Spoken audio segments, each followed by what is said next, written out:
Welcome to the Content 10X Podcast, the show where content creators learn how to harness the power of content repurposing. And now, your host, Amy Woods. Hello and welcome to this week's episode of the Content 10X podcast. I'm your host, Amy Woods, and this week we're talking all about LinkedIn and repurposing opportunities using LinkedIn. So I have a great guest, Sam Rathling. So Sam is the CEO and founder of LinkedIn Bound. She inspires business owners and sales professionals to generate massive results from LinkedIn. And Sam is on a mission to generate over 1 billion, that's billion, not million, in sales for her clients. In the last 6 months alone, Sam and her team have helped businesses to generate in excess of 6.3 million in new business from LinkedIn platform. And Sam also speaks internationally. She's one of the most sought after experts on the subject of LinkedIn lead generation. So Sam, welcome to the show. Thanks very much, Amy. It's great to be here. Thanks for the invite. Thank you so much for coming on. What did I miss from the intro? It's quite That's a pretty good intro there. I guess I've written a couple of books, one particular about LinkedIn. So, and I give that away for free. So if any of your listeners are wanting to get more information on LinkedIn beyond the podcast, then feel free to just pop over to my website, and I'm sure you'll probably put a link to that in the yeah. We'll put a link to that. That's fantastic. Thank you. It's a good place to start. Yeah, that's great. So I'm so pleased to have this conversation today with you about LinkedIn. It's something that I haven't covered on the podcast, on my blog for a while. So I wanted to get started. So LinkedIn, so often in the past, it was more kind of referred to as the business networking place. And I think some people saw it as maybe a little bit dull in comparison to Facebook and Instagram and the other social places. And certainly for me years ago, LinkedIn used to be a place where I only went to if I was looking up someone's career history, especially when I was recruiting people, or when, obviously when I was looking for something else. But other than that, didn't really use it. But now I'm starting to really fall in love with it, actually. And wanted to start by asking you, so what is your take? Like, why have you specialised in LinkedIn? So for me, LinkedIn at the moment is just the hottest social media platform. If you listen to people like Gary Vee, he is all over the platform right now, telling everybody that 2019 is the year of LinkedIn. And I think at the moment, other platforms are making it a bit more hard for companies to get traction without kind of spending a fortune. And the organic reach you can get on LinkedIn, as in free, is absolutely unbelievable. So the things that used to work years ago on platforms like Facebook are now working amazingly well on LinkedIn. So I think it's definitely had a resurge. It's gone through some changes. It's been around 15 years, but it definitely has had a complete transformation, and it is where people are flocking to at the moment. It is, isn't it? And like you said, Gary Vee, so many people are talking about it as the platform to be on. And it's changed. So it isn't a stuffy, businessy platform anymore, is it? It's more multimedia, of course. Now there's, more video content, everything. But it's also it is a sociable platform, isn't it? It's not all about career, work, etc. No, absolutely. And I think it is probably the best place to really focus on social selling, which I call social selling is the art of selling without selling. And social selling is absolutely critical on LinkedIn. And too many people use it to push and advertise and sell, and they kind of approach it in the wrong way. Whereas it's very much more about attracting the right clients towards you and pushing out great content, which adds value and draws the right kind of clients towards you. It is. And so many of my listeners have podcasts, they create video content, blog content.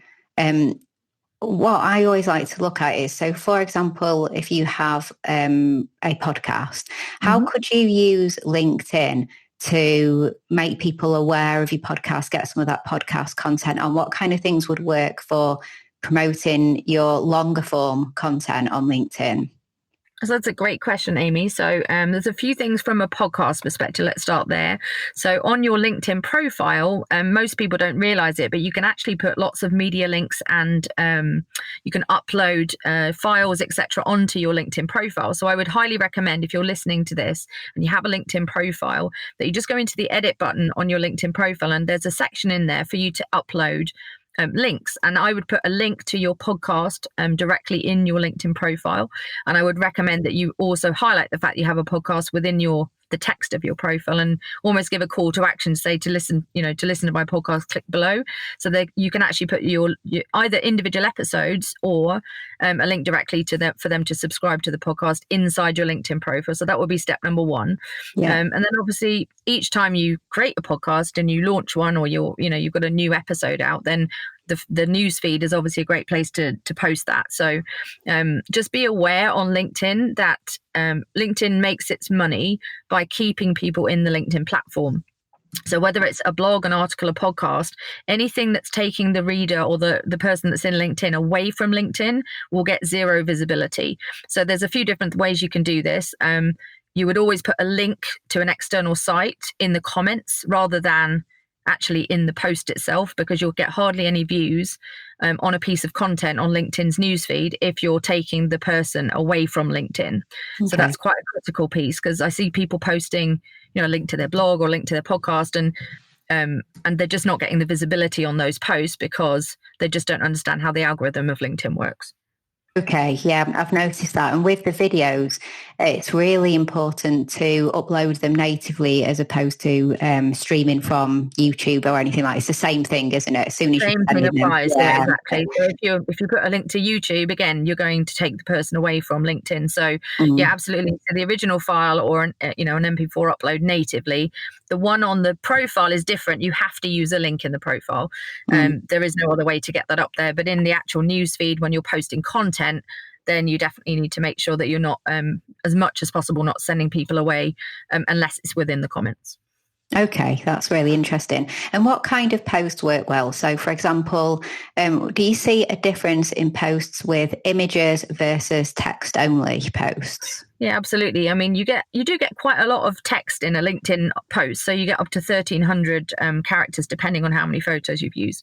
But you do get quite a lot of opportunity. Now, LinkedIn loves to keep people in their platform. So it actually really appreciates longer form text. So even if you are posting a video or photographs, the longer your text that goes with it, the higher weighting LinkedIn's going to give that for visibility. So the best form, highest weighted form, is a video with lots of text. So that would be the most loved piece of content by LinkedIn.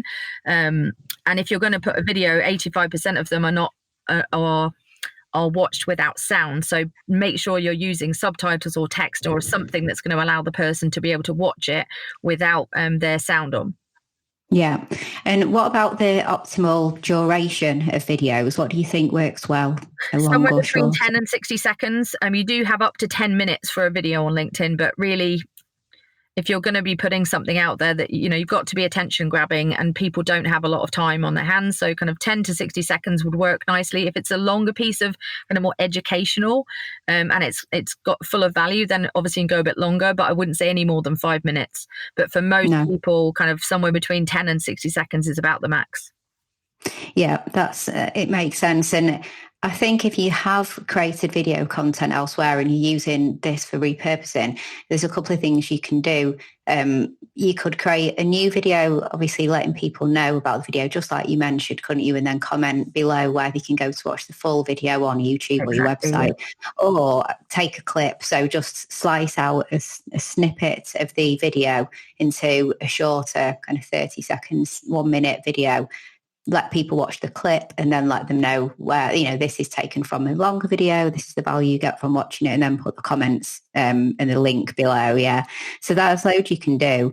What about LinkedIn articles? So not actually a post, but the articles. What do you think about them? So articles are amazing for credibility building. They don't get a huge amount of readership. So LinkedIn used to send out a big notification to everyone when you published an article, but they don't do that anymore because there's so many of them being created. So I would always recommend to people that you use the articles to build your credibility. So the last article that you wrote will always sit on your LinkedIn profile. So if someone does visit your profile, they're going to see the last thing that you published on LinkedIn. It also helps with your social selling index, which is basically a score that LinkedIn gives you out of 100, and it helps to establish your professional brand on the platform, so it positions you as an expert authority. The other thing about articles, which is great, especially for your audience, Amy, is that this is where you can leverage the LinkedIn platform to send people away to other parts of your world. So for example, you might write an article on a particular subject, and let's say you've got a podcast that was related to that subject. You could then talk about the fact that that they can listen to that podcast and get more information by going to the podcast. At the bottom of every article, I would highly recommend you've kind of got a almost like your bio and kind of the other places where they can find you. Or if you're using landing pages or giving away things for free, for example, articles are a great place to be able to push people out into other parts of your content elsewhere. Right. Okay. So something that we often do is we, maybe a few weeks or a month after we put a blog post out on our website, we sometimes put that out onto LinkedIn as an article. We allow a bit of time for us to kind of rank for it. And then we'll always put at the end, this article originally appeared on, link over to our site. And like you said, links to other parts of our ecosystem. Is that good practice? So the full blog post, we tweak it a bit, but generally I would recommend for SEO reasons that you do tweak it a little bit. Ideally, anything that's 3 months or older is perfect to go up now. But if you've just literally published something, either just make a few adjustments to it, change it slightly, because you will harm your SEO and your rankings if you don't. But anything that's 3 months or older, then you'd be fine to put that up. But it's definitely a good practice for sure to take that and then put it in as a LinkedIn article. Yeah, exactly. The way I see it is that it's just another traffic source onto content of people who may not ever go to your website, but they'll find the article there. So the other thing I wanted to ask you about, firstly, business pages. So should you be posting from your personal account, or should you have a business page? I wondered what your opinion was on that. So my opinion of business pages is that unless you are an Amazon, IBM, Google, or a big brand name that everybody knows, business pages are totally useless. And it's just another place for you to think about having to put content.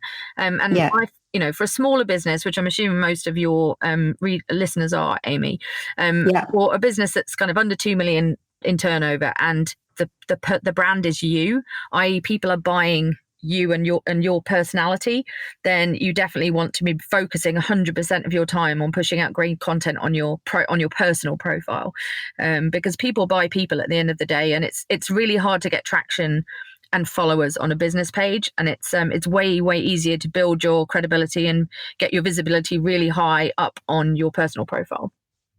Yeah, I agree. I think I started a business page. Do you have to have a business page for placing recruitment?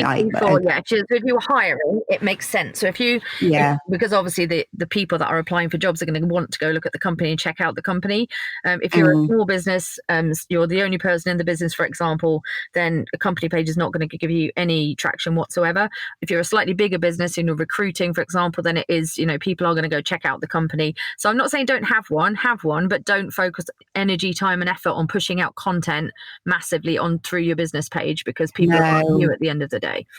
No, because what happened with me is it annoyed me because there was something that I did that it kind of forced me to have a page. I think I was either recruiting or advertising, and I didn't have one because I always use my personal profile. So I set one up, but I didn't really want to, because exactly what you said, I knew that I just didn't want to focus any time on trying to build followers and content and an audience for this page. So I do now have a Content 10X page with about 2 followers, and it's just dormant basically because I only set it up for that one thing. Does that reflect badly though, having a pretty much dormant page? I mean, should I personally close that down now that I'm not, whatever the reason was, I wouldn't say close it down. No. I would have it sitting there for sure, so people can find it. It is another way for people to find you. If someone does a search for you, they will, if you've used your name within it, then it will still come up. But it's not going to do you any harm, let's put it that way. But I would not spend any time and energy trying to build a following unless you are, a much bigger brand. Then it would be more important. Yeah. Okay. So what are your tips in terms of how to grow followers and grow an audience on LinkedIn? So there's two ways to do that. One is inbound, obviously, so people finding you. So that comes from a few things. Number one, you having the right keywords on your profile to get you found. Number two, from pushing out great content and great, being very visible in the newsfeed. Because if you're not, you guys are all content creators, so you're creating content, which is great. But that will help you to build your followers and build your network just by consistently putting out great information. People will want to be connected to you. So that's what the first way. The second way is to proactively build your network of people in your target market. So you want to be using the search function of LinkedIn to find people who are either in your local area or in your target market, or whatever job title or company type you're targeting for your own business. And that's what you need to be building your network with. So there's some quite advanced kind of search features that you can use and some filters that you can use to search for the right people, and I would be proactively adding those people. But the key thing is not to be doing any selling. It's very much a relationship building platform. So when you first reach out to someone, there's nothing worse than getting a new connection request, and within seconds they're sales pitching you and sending you everything about their business in a very salesy focused way, and that's not the way to make things work on LinkedIn, of course. So if you're proactively building your network, then you can literally find your target market on LinkedIn. It doesn't matter what your business is. If you're listening to this, figure out your target market, and they're all there. Everyone that you could possibly want to build your business with is there. Your dream clients there, joint venture partners are there, end customers are there. So many people, and it doesn't really matter whether you're B2B or B2C. It's that everyone you could possibly want to connect with is there. Yeah, it's just about finding the ways to find them and connecting with them. And yeah.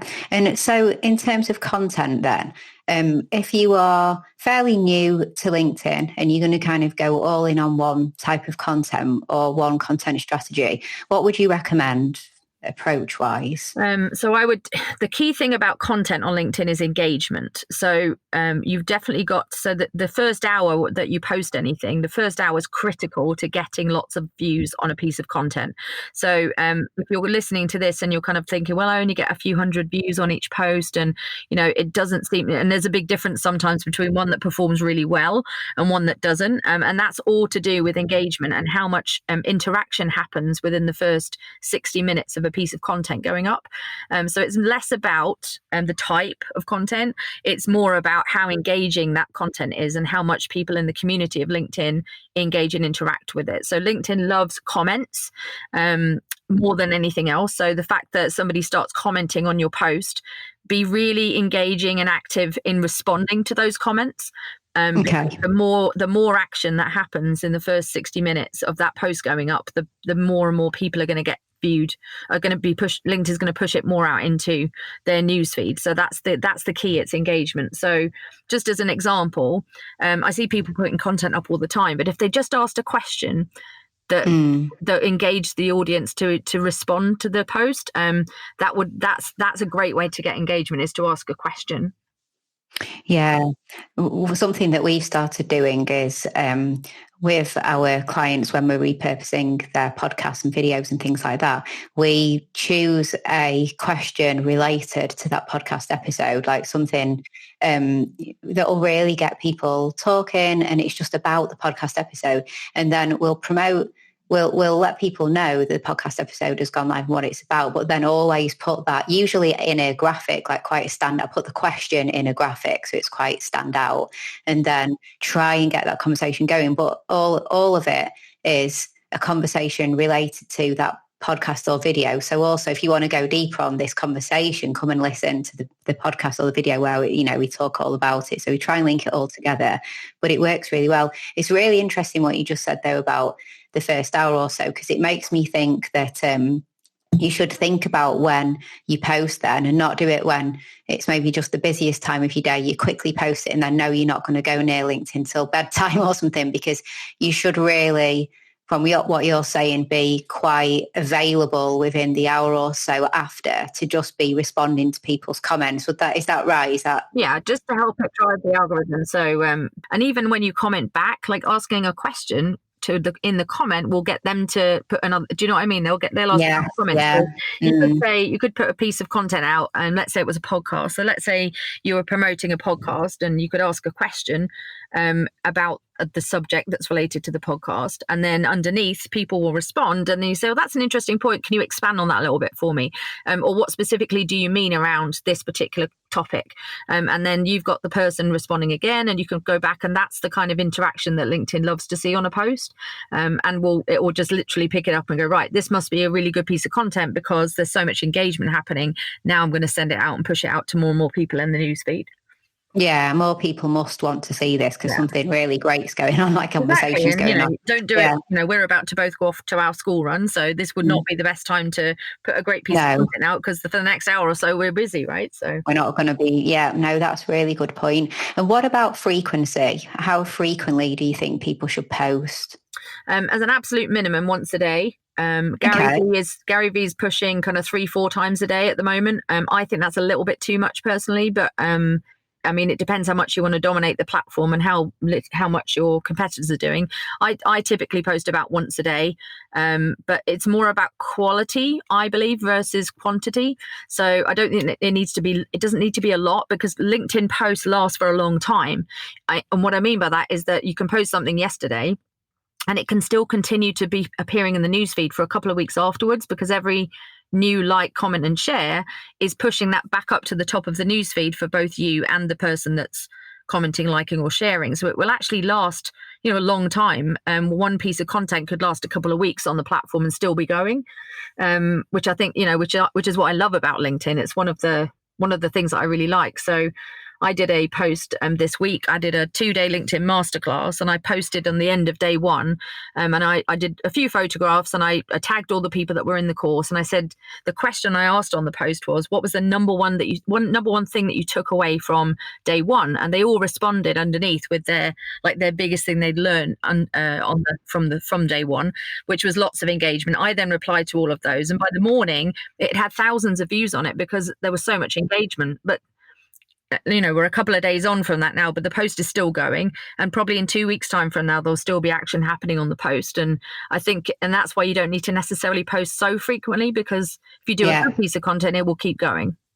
Yeah, that's still something that I noticed that makes LinkedIn stand out from some of the other platforms is that you can see something and it's a bit old, like compared to, you wouldn't see that on Facebook or Instagram, but it's obviously it's good, valuable content. People are commenting and it still keeps going. So I really like that. You just mentioned tagging, which is the last question that I wanted to ask you actually, because I noticed this a lot where people will post something and then, what do you think? Tag. What's your thoughts on that, as a practice of tagging people? I would only tag people where it's relevant to tag them. So I quite often get tagged in stuff that's completely irrelevant, but it's because people know I'm well connected. I've got a big network, and they think by putting my name on the post that it's going to suddenly magically give their post loads and loads of extra views. It does annoy me, I have to say. Yeah, well, that's what I think. Yeah, I wouldn't do unsolicited tagging. I just doing something completely random and just tagging somebody's name. I would only tag somebody that's super relevant. So if I was wanting to thank somebody, for example, I would tag them into a post as, to give gratitude to somebody. I would only tag people that were on a course, for example, if they'd A, given me permission to do so, and B, that that was relevant so that they were in the room. I wouldn't go over tagging. That doesn't make any sense, and you'll kind of annoy the person that you're tagging if it's not relevant to them and you didn't get permission. So I think it's one of those things. People do it because they think it's going to get more eyeballs on their content, and actually you're more likely to the relationship with that person might not be as good as it would be if you keep constantly tagging them in posts that are completely irrelevant to them. Yeah, I agree. It happens to me quite a lot, and I'll log in and I'll think, why have I got all these notifications? And then somebody's tagged me into something just so you're aware, you can untag yourself from a post. So if it does happen, it happened to me yesterday. somebody tagged me in the top right hand corner of a content post. So either one you've been tagged in or one you've created, there's a little hidden menu, and you can unmention yourself from the post. So your name will still be there, but it won't be blue and clickable. So you can actually remove the tag. If you are tagged in something you don't want to be tagged in, then you can remove it. That's really, really good tip. I didn't know that. I know you can do that on Instagram, but I didn't know you could do that on LinkedIn. So that's a good tip. Right. Well, thank you so much, Sam, for coming on to the show. I really appreciate it. I'll wrap up there. So much valuable information, so many tips and advice. It's been a great episode, so thank you. Where can people go to connect with you? Well, LinkedIn, obviously. But I'll put obviously all the show notes. And of course, your website. I'll put your website as well. But is there anything else? You mentioned the book, so I'll link to the book as well. The book is actually available on the website. So if you just go to linkedinbound.co.uk, at the very bottom of the page, there's a link to download the book for free. It's got 107 tips, some of which I've covered on the podcast, but many I haven't. That's a good place to start. And obviously connect with me on LinkedIn if you've enjoyed the show. Pop onto my inbox and say hi and tell me the one thing that you picked up from this session. Brilliant. Okay. Thank you, Sam. That sounds great. And I'll leave all the links in the show. Thanks for coming on and have a great rest of your day. Thank you. Take care. Bye-bye.